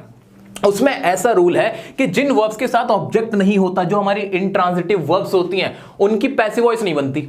हाँ, ये रूल है। बनेगी भी कैसे, क्योंकि अगर आपने वॉइस थोड़ी बहुत भी पढ़ी होगी तो वॉइस में क्या होता है, ऑब्जेक्ट सब्जेक्ट बनता है। जहां ऑब्जेक्ट होता ही नहीं, जिन्हें जरूरत ही नहीं है, तो उनकी पैसिव वॉइस नहीं बनती। अब आप देख पा रहे हो कि कितनी अंडरस्टैंडिंग कर पा रहे हैं हम लोग। इसीलिए मैंने कहा था ये वीडियो बहुत अहम है, क्योंकि अब हमारा सेंटेंस कंप्लीट हो जाता है। सब्जेक्ट रखना हमें आ गया था नाउन प्रोनाउन से, ऑब्जेक्ट रखना हमें आ गया था, लेकिन वर्ब की कमी थी। अब वर्ब भी आ गया, तो तीनों चीजें मिलकर ही तो एक सेंटेंस बनाती हैं। और अब मैंने आपको ये तीनों चीजें पढ़ा दी हैं। तो यानी अब आपकी अंडरस्टैंडिंग हो गई। अच्छा, मेरे वो साथी जो पहली बार ये सब पढ़ रहे हैं, बहुत बेसिक से मेरी पार्ट्स ऑफ स्पीच की सीरीज फॉलो करते हुए आ रहे हैं, उनको मैं बता देता हूं, आपने नाउन कर लिया था, प्रोनाउन कर लिया था, ये वर्ब कर ली। इस वर्ब की वीडियो को देखने के बाद आप मेरी टेंस की वीडियो जरूर देख लेना। अब आपको टेंस बहुत अच्छे से क्लियर हो जाएंगे क्योंकि आपको रीजन सब पता चल गए हैं। तो ये वीडियो देखने के बाद टेंस की वीडियो देख लेना, टेंसेस बाय डियर सर लिख के, उसे अभी करोड़ों लोग देख चुके हैं, आप भी जल्दी से देख लेना। और आपको बिल्कुल स्टार्टिंग से बेसिक से कह दो ना इंग्लिश सिखा दो, यहीं से आपको इंग्लिश सीखने को मिल जाएगी बहुत ईजी तरीके से। आइए और चीज देख लेते हैं। ट्रांजिटिव और इंट्रांजिटिव का तो चक्कर मैंने आपको बता दिया कि क्यों पढ़ते हैं, क्यों पता होना चाहिए और क्या होते हैं, ठीक है। लेकिन कुछ वर्ब्स ऐसी होती हैं इनमें कुछ वर्ब्स ऐसी होती हैं जो ट्रांजिटिव भी बन जाती है, इंट्रांजिटिव भी बन जाती है। कैसे बताता हूं, जैसे फॉर एग्जांपल सेंटेंस लिखा मैंने, बर्ड्स पक्षी फ्लाई।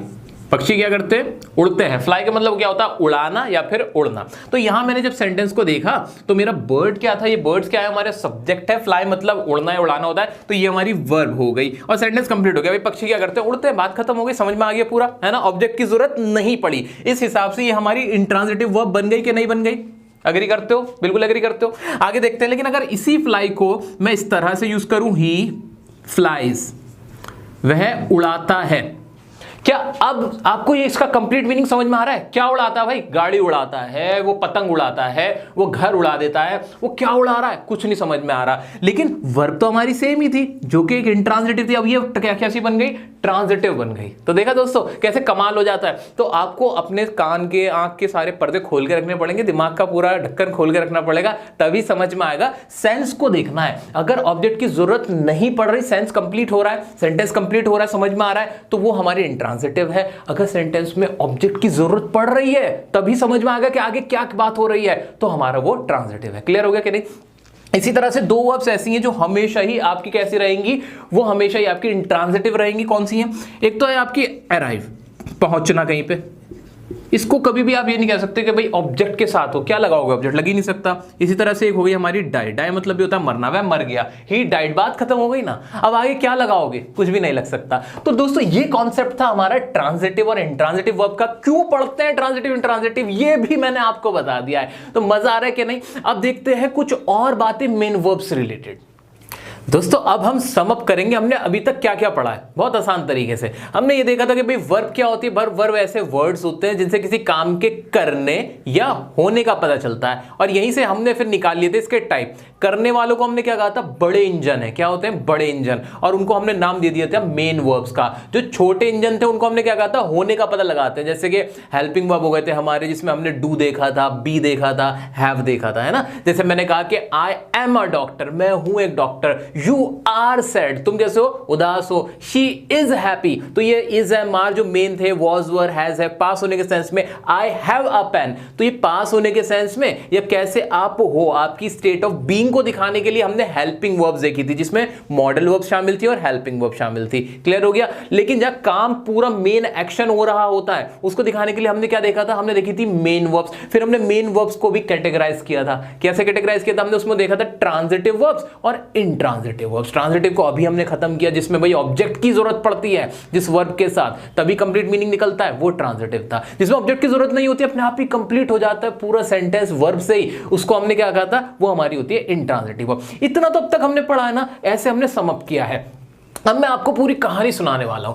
अब देखो भाई, जहां भी हमारी ये वर्ब होती है ना, जहां भी क्रिया हो रही होती है, वो किसी खास समय में हो रही होती है। कहां हो रही होती है, किसी खास समय में हो रही होती है। तो उस समय कौन सा है ये बताना भी जरूरी होता है। इसके लिए हमें टेंसेस के रूल्स की जरूरत थी, जिसके लिए मैंने आपसे कहा है कि आप जल्दी से टेंस की वीडियो देख लेना, अब आपको बहुत अच्छे से क्लियर हो जाएगा। इतना क्लियर है। लेकिन फिर भी क्या हुआ, जो हमारी जितनी भी वर्ब्स थी, हमने उन्हें एक बार और कैटेगराइज किया एडवांस मैनर में। जो हमने अभी तक जितना भी हमने पढ़ा था, जो हमने कैटेगराइज किया चीजों को, उनको हमने क्लासिफाई किया था, वो प्राइमरी लेवल का था। अब हम बड़े हो गए, हम अब एडवांस लेवल की बातें करेंगे। इसमें क्या है भाई, जितनी भी वर्ब्स थी ना, टोटल जितने भी काम हो रहे थे या जो भी होने का बता रही थी, हेल्पिंग वर्ब या मेन वर्ब, उन्हें हमने एक ऐसी कैटेगरी में कैटेगराइज किया है जो बहुत ही मजेदार है। कैसे मजेदार है जरा देखते हैं। मैंने लिखा है फाइनाइट वर्ब्स। क्या है ये फाइनाइट वर्ब्स, आपने सुना होगा कभी।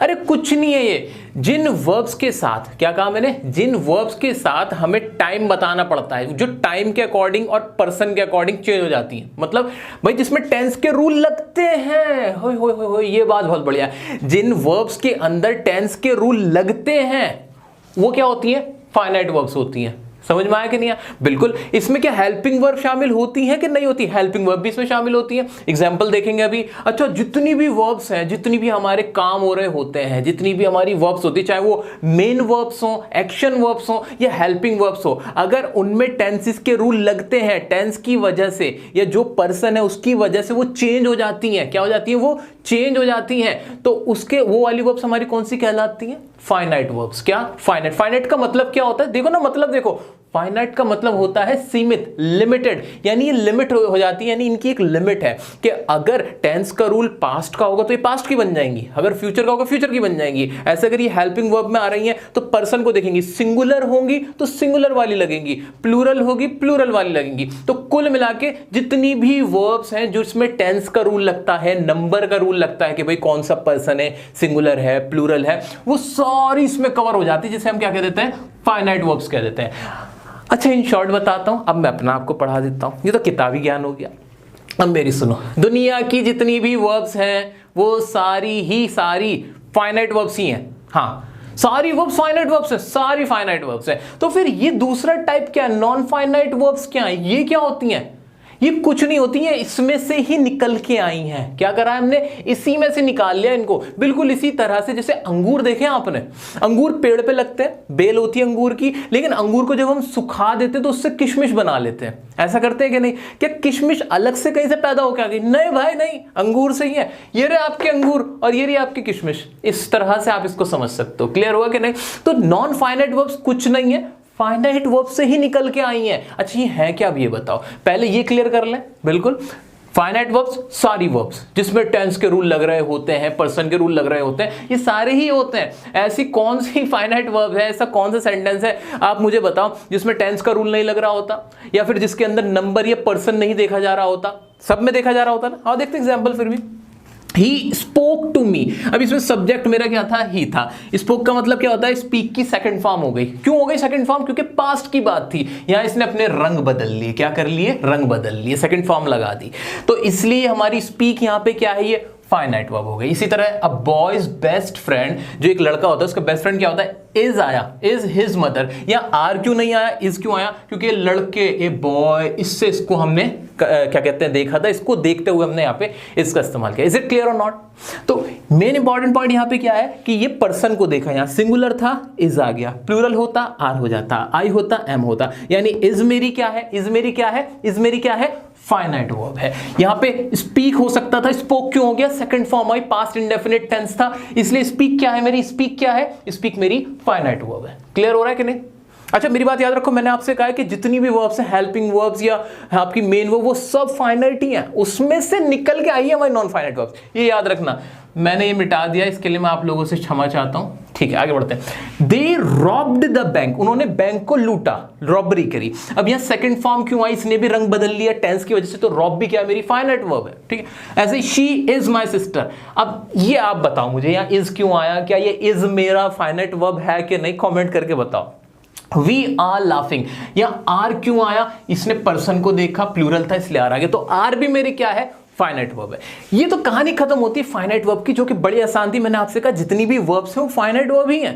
नॉन फाइनाइट क्या है फिर? नॉन फाइनाइट इन्हीं में से निकल के आई हैं। कैसे निकल के आई हैं बता देता हूं।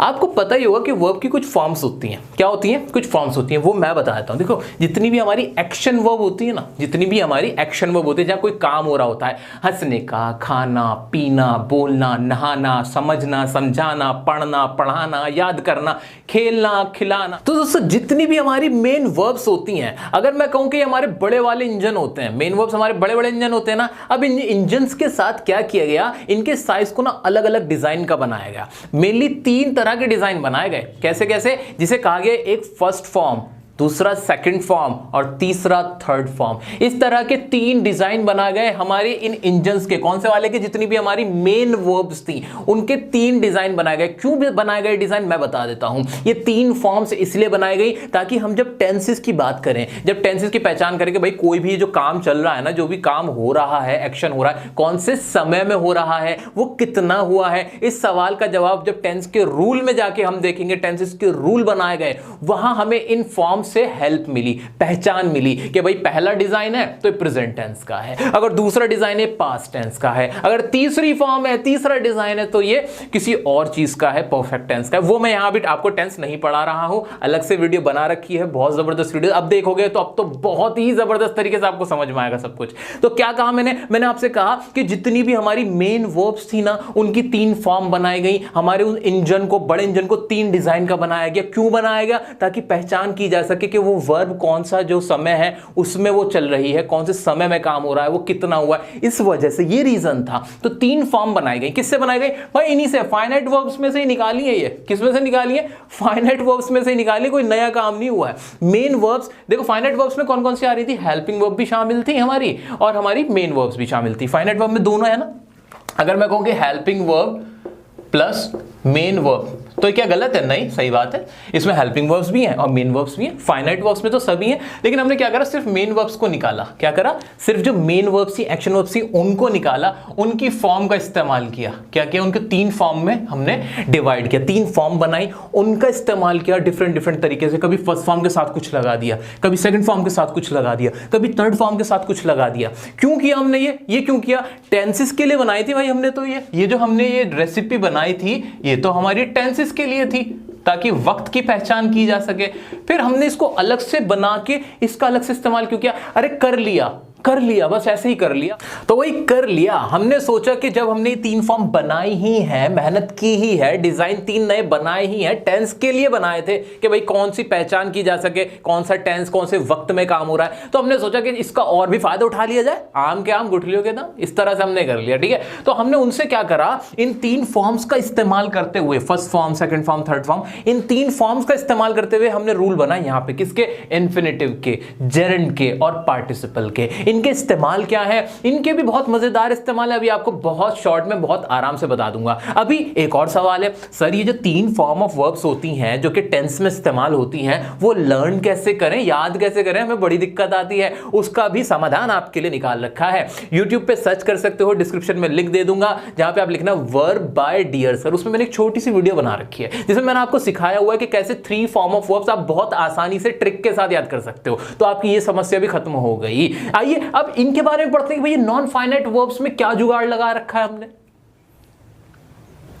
अरे मास्टर जी कहां गए? अरे यहीं पर हैं। अब मैं आपको सिखाता हूं नॉन फाइनाइट वर्ब्स का पूरा कॉन्सेप्ट। कुछ भी करने की जरूरत नहीं है। जैसा कि मैंने आपसे कहा है कि जो ये नॉन फाइनाइट वर्ब्स हैं वो फाइनाइट वर्ब से ही निकल के आए हैं। मेन वर्ब की जो हमारी 3 फॉर्म्स होते हैं, मैंने आपको सिर्फ 3 फॉर्म्स बताई हैं, फर्स्ट फॉर्म, सेकंड फॉर्म और थर्ड फॉर्म, जिसका इस्तेमाल टेंसेस में किया जाता है, टेंसेस के वक्त को दिखाने के लिए और उसके काम को दिखाने के लिए, है ना। उसी में से हमने क्या निकाल लिए हैं? जो हमारे नॉन फाइनाइट वर्ब्स के जो टॉपिक्स है ना, जिसको हमने कह दिया इन्फिनेटिव, पार्टिसिपल, जेरेंड, ये सब उसी से निकल के आए। कैसे निकल के आए बताता हूं आपको। कुछ याद रखने की जरूरत नहीं है, सिर्फ 3 चीजें याद रख लेना कि भाई कोई भी वर्ब होती है, एक्शन वर्ब होती है जिसमें काम चल रहा होता है, उसकी 3 फॉर्म होती हैं। एक फर्स्ट फॉर्म जो कि बिल्कुल नॉर्मल होती है, कुछ होता ही नहीं उसके अंदर, जैसे स्पीक मतलब बोलना, तो स्पीक इसकी फर्स्ट फॉर्म हो गई। गो मतलब जाना, तो वो फर्स्ट फॉर्म हो गई। वॉक, इस तरह से जो भी पहली फॉर्म होती है वो डिफॉल्ट फॉर्म ही फर्स्ट फॉर्म होती है। सेकंड फॉर्म चेंज हो जाती है, ठीक है, उसमें खासतौर से ईडी लग जाता है ज्यादातर, तो ये हमारी एक दूसरी फॉर्म हो गई। और थर्ड फॉर्म होती है, थर्ड फॉर्म में भी mainly second third form same होती है, कुछ होती है जो चेंज हो जाती है। उसके लिए मैंने आपको वीडियो बता रखी है कि मैंने बना रखी है आपके लिए वर्ब की फॉर्म्स याद करने के लिए, वो देख लेना, ठीक है। तो ये 3 फॉर्म होती है ना, इन्हीं 3 फॉर्म से आपकी ये इन्फिनेटिव और जीरेंड और पार्टिसिपल निकल के आए। कैसे निकल के आए आइए देखिए। मैंने आपके सामने अभी क्या लिखा हुआ है, 3 फॉर्म्स लिखी है, first form, second form, third form और फर्स्ट फॉर्म प्लस आईएनजी। ये मैंने आपके सामने लिख दिया है ना। अब देखना, इसी में से कॉन्सेप्ट निकाला इन लोगों ने, जो ग्रामर बनाई गई है। फर्स्ट फॉर्म जो होती है हमारी बिल्कुल डिफॉल्ट फॉर्म होती है, उसमें तो कोई चेंज ही नहीं होता। मतलब बोलने की इंग्लिश क्या होती है? स्पीक, तो स्पीक फर्स्ट फॉर्म हो गई, क्लियर हो गया। अब उसके साथ क्या किया? उसके साथ ना टू लगा दिया। क्या लगा दिया? टू लगा दिया। उससे पहले किसके? जो भी हमारी फर्स्ट फॉर्म थी, जितनी भी हमारी मेन वर्ब्स है ना, एक्शन वर्ब्स हैं, उनसे पहले एक टू लगा दिया। जैसे कि अगर मुझे बोलना था स्पीक, तो स्पीक से पहले टू लग गया, तो क्या बन गया? टू स्पीक बन गया। क्या बन गया? To speak. ऐसे ही टू वॉक, ऐसे ही टू गो, ऐसे ही टू लर्न, सबके साथ टू लगा दिए बस शुरू में। और अब क्या कहा गया? अब क्या कहा गया? अब कह दिया गया कि ये क्या बन गए? ये बन गए हमारे इन्फिनेटिव। क्या बन गए? इन्फिनेटिव। इनको नाम दे दिया गया इन्फिनेटिव का। किस चीज का नाम दे दिया गया? इन्फिनेटिव का। क्या मैं इसको रब कर सकता हूं? इसको नाम दे दिया गया इन्फिनेटिव का, ये तो आप समझ ही गए, टू लग जाएगा। तो यहां इनको नाम दिया गया, ये करने के बाद इसको नाम दिया गया इन्फिनेटिव। अच्छा, गौर करने वाली बात ये है कि जो हमारे फाइनाइट वर्ब्स थे वो डिपेंड करते थे कि भाई टाइम कौन सा था, टाइम के अकॉर्डिंग वो बदल जाते थे, नंबर के अकॉर्डिंग बदल जाते थे कि सिंगुलर है प्लूरल है बदल जाते थे। लेकिन जो हमारे नॉन फाइनाइट वर्ब्स हैं वो नहीं बदलते, उन पे फर्क नहीं पड़ता क्योंकि इनका नाम ही नॉन फाइनाइट है। जो फाइनाइट नहीं है, जो सीमित नहीं है, उन्हें फर्क ही नहीं पड़ता कौन से टाइम में इस्तेमाल हो रहा है। इसी बात को दिमाग में रखते हुए जब हमने टू लगाया फर्स्ट फॉर्म से पहले, तो इसका मीनिंग क्या निकला? इसका मीनिंग एक वर्ब निकला। क्या निकला? एक वर्ब। हमने कहा कि भाई ये भी एक वर्ब काउंट होगी, लेकिन ये मेन वर्ब नहीं होगी। ये क्या नहीं होगी? मेन वर्ब नहीं होगी सेंटेंस के अंदर। फिर क्या होगी देखते हैं। जैसे आई वॉन्ट टू स्टडी, इसमें कितनी वर्ब है? देखा जाए तो दो वर्ब है, एक ये वॉन्ट हो गई और एक ये स्टडी हो गई। रेड पेन की इस्तेमाल करेंगे हम थोड़ा सा। देखो, एक वॉन्ट हो गई और एक स्टडी हो गई। दो वर्ब थी, वॉन्ट मतलब चाहना, स्टडी मतलब पढ़ना। लेकिन ध्यान से देखो, स्टडी से पहले ना ये टू लगा दिया हमने। क्या करा? एक टू लगा दिया। और मैंने क्या कहा, जब भी टू लग गया तो क्या बन गया?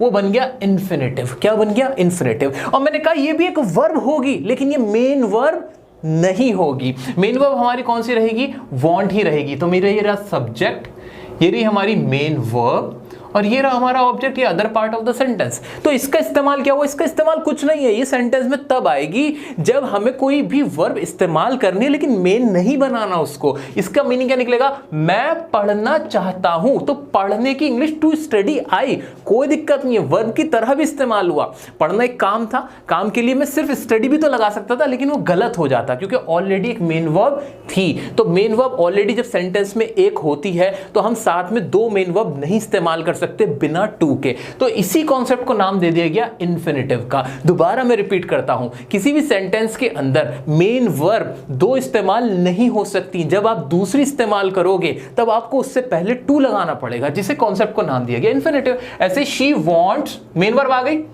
To go. अब जाना की इंग्लिश भी बनानी थी मुझे, मेरे साथ दिक्कत आई। मैंने क्या करा? वही कॉन्सेप्ट उठाया, फर्स्ट फॉर्म के साथ टू लगा के खत्म कर दिया ना। ये रहा टू गो। टू गो मतलब हो गया जाना।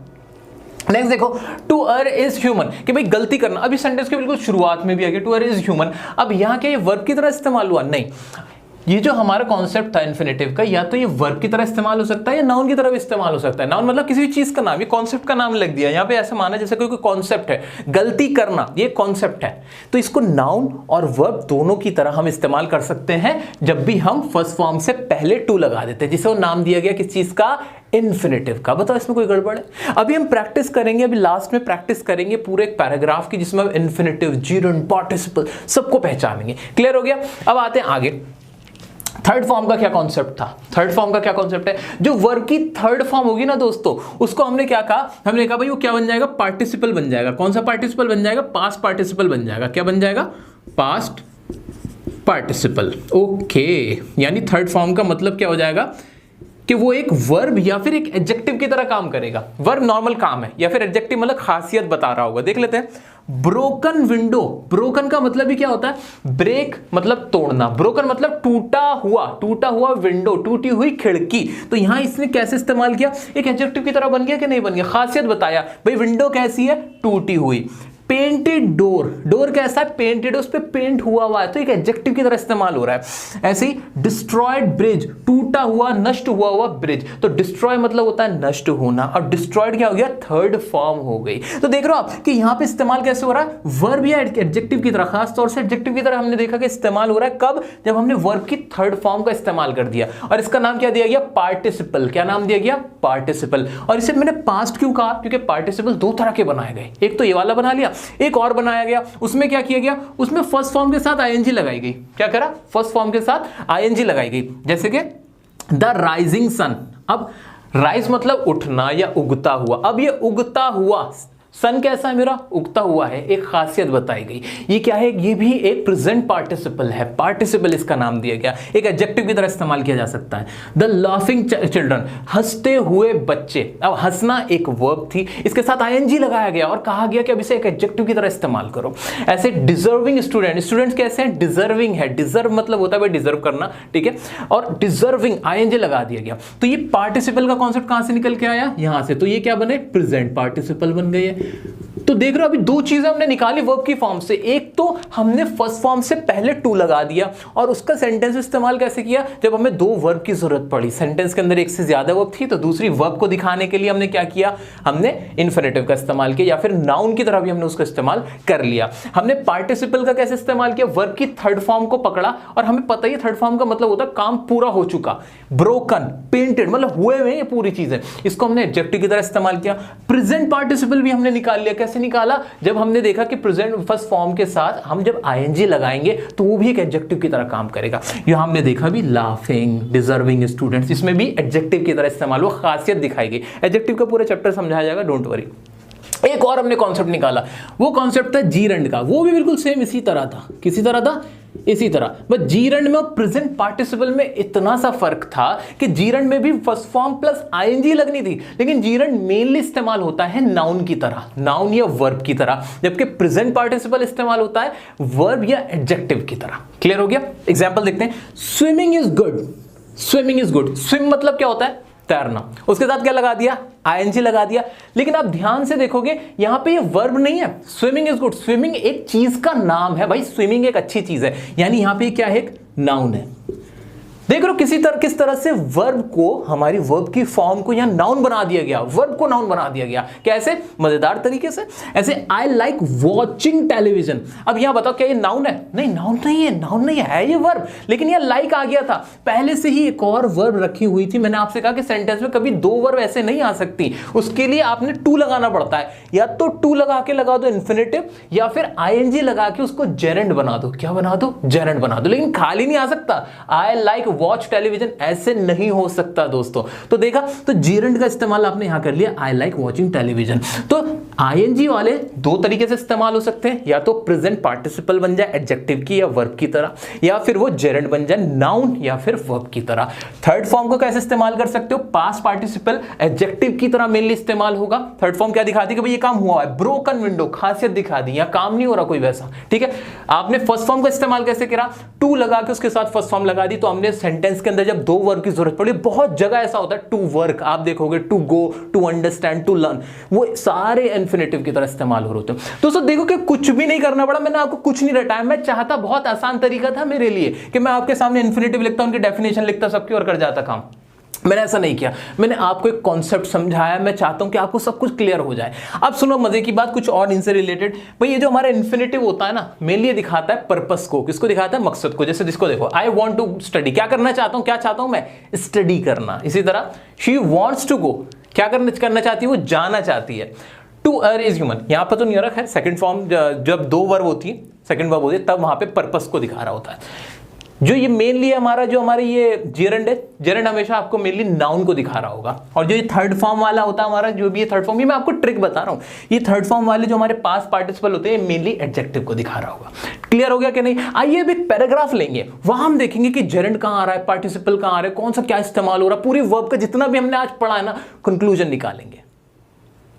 दोस्तों मुझे बहुत खुशी हो रही है कि मैंने आपको इतने अच्छे तरीके से सारी चीजें कवर करा दी हैं। मुझे पूरा भरोसा है मेरे सभी साथियों पे कि अब उन्हें वर्ब का पूरा कॉन्सेप्ट क्लियर हो चुका है। बार बार कह रहा हूं कि टेंसेस नहीं देखे हैं तो मेरी वीडियो देख लेना जाके, tenses by dear sir, description में सारी वीडियोस के लिंक दे रखे हैं। अब आपको टेंसेस इतने पक्के हो जाएंगे ना, जिसको डर लगता था ना इंग्लिश से, भाई इंग्लिश बहुत डर लग रहा है, ग्रामर से डर लग रहा है, एग्जाम्स की तैयारी कर रहे हैं, कंपेटिटिव की फेल हो जाएंगे, भाई सब क्लियर हो जाएगा, बिल्कुल क्लियर हो जाएगा। एक बार बस देख लो, ठीक है। आइए कुछ एग्जाम्पल देखते हैं। मैंने आपको इन्फिनेटिव और जेरेंड और पार्टिसिपल पढ़ा तो दिए हैं, अब थोड़ा सा इनको मैंने फॉर्मलाइज मैनर पे लिख दिया कि भाई इन्फिनेटिव की पहचान क्या होती है, टू लगा होगा, मेन वर्ब की फर्स्ट फॉर्म होगी और मेनली इसका इस्तेमाल पर्पस को दिखाने के लिए किया जा रहा होगा सेंटेंस के अंदर।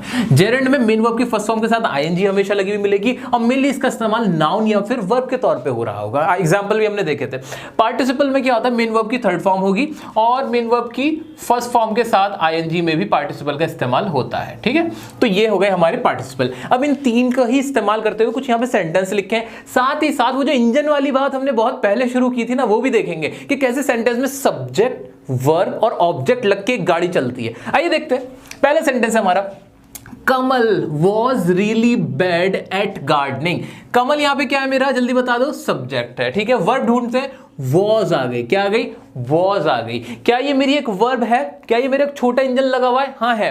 कमल कैसा था भाई? हालत को बताने के लिए। Kamal was really bad, Kamal bad था यानी बुरा था। और क्या थी वर्ब की डेफिनेशन? जरा बताना, मैं भूल सा गया हूं, मेरी याददाश्त आजकल जरा खराब हो रही है, उम्र हो रही है ना। जरा बताओ क्या थी डेफिनेशन वर्ब की? वर्ब की डेफिनेशन यही तो थी, किसी काम के करने या होने का पता हो। यहां ये हालत का ही तो बता रहा है कि कैसी हालत है, state of being. Kamal bad था भाई, कैसा था? बैड था, बुरा था, कमल बुरा था। इसलिए मेरी ये वॉज क्या हुई? एक वर्ब हो गई। हो गई कि नहीं? अच्छा अब जल्दी से बता दो, आप बड़े हो गए हो, वर्ब का टाइप कौन सा? जल्दी बता दो। बिल्कुल सही जवाब, हेल्पिंग वर्ब है। ऑक्सिलरी कौन सी वाली? बी वाली। हाँ बिल्कुल सही बात, पास्ट की बात हो रही थी। क्लियर? आगे बढ़ते हैं। और कोई वर्ब है इसमें? Really bad at gardening. Gardening मतलब होता है गार्डनिंग करना। क्या? गार्डनिंग करना यानी रख रखाव करना, गार्डन को बना रखना, इसको काम को बोलते हैं।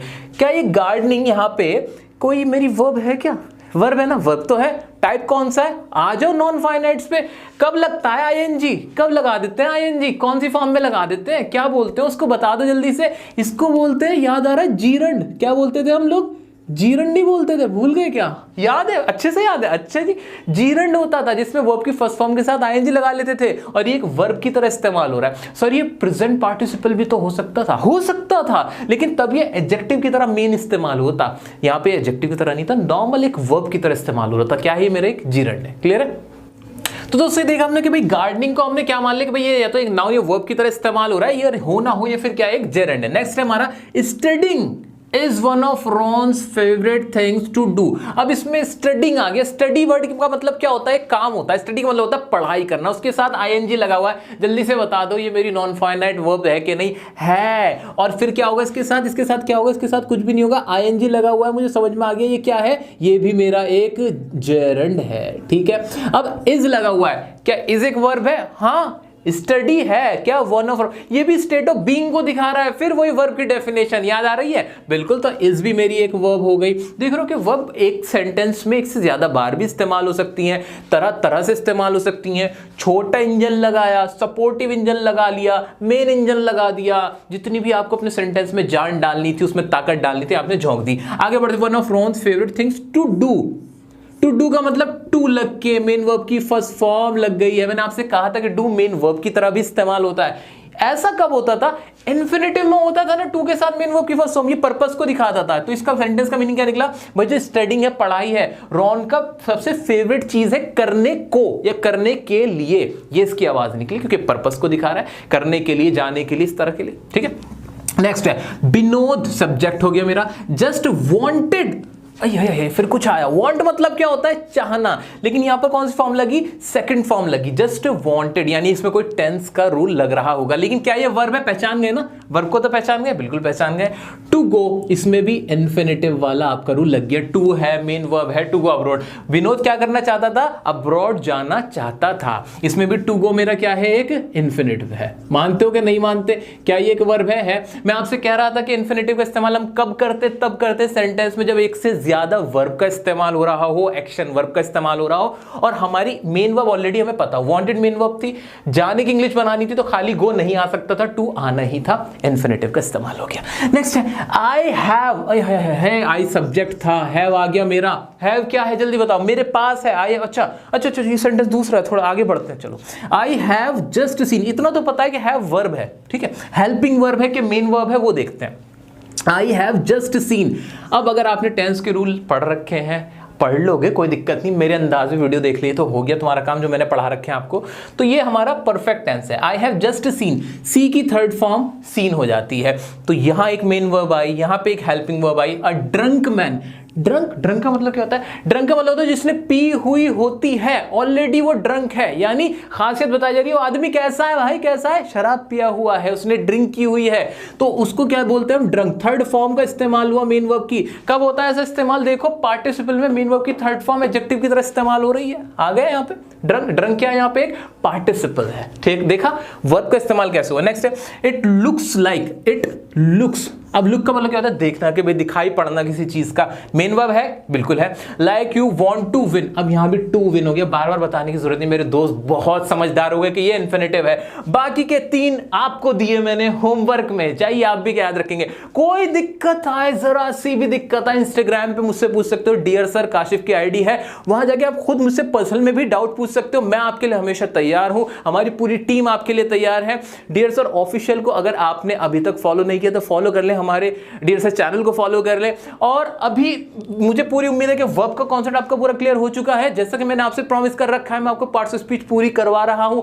आज ये तीसरा हुक्रक्स ढूंढ लिया है हमने और उसको नष्ट कर दिया है। वर्ब का टॉपिक खत्म हो गया, अगले पार्ट्स ऑफ स्पीच के हम टॉपिक को स्टार्ट करेंगे।